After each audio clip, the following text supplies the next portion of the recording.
encore une fois, vérité ou émotion, une expérience de pensée, c'est le débat. Vous assistez à un débat entre un climatologue et un PDG d'une compagnie pétrolière, les esprits s'échauffent, ils commencent à se hurler dessus en se balançant diverses statistiques et faits. Et donc là, le problème, c'est qu'on n'a pas les sous-titres émotionnels. Souvent, et c'est ça le problème, c'est qu'on fait semblant qu'on est rationnel, alors qu'en fait, ce qui nous motive, ce qui nous anime, c'est l'émotion. Donc, vous avez ici en sous-titre « J'ai peur pour celui qui est partisan du changement, qui défend le changement climatique et qui essaie d'argumenter en faveur d'une réduction, par exemple, de la pollution.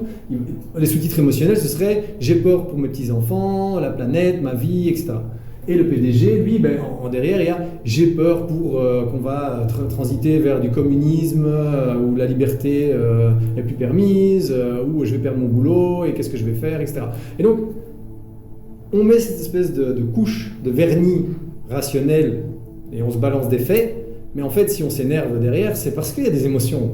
Il y a plein de choses qui nous animent, qui sont surtout du degré de l'émotion. Sinon, on serait là à se dire, voilà, moi je te balance mon fait, toi tu me balances ton fait, et puis je sais pas, moi on donne ça à une IA, et elle calcule la probabilité de qui a plus raison, enfin je sais rien. Mais voilà, pas besoin de s'énerver alors, hein, on est tous des robots, on se balance des faits, et puis il y a une vérité qui est, on met une équation, il y a une réponse, et voilà.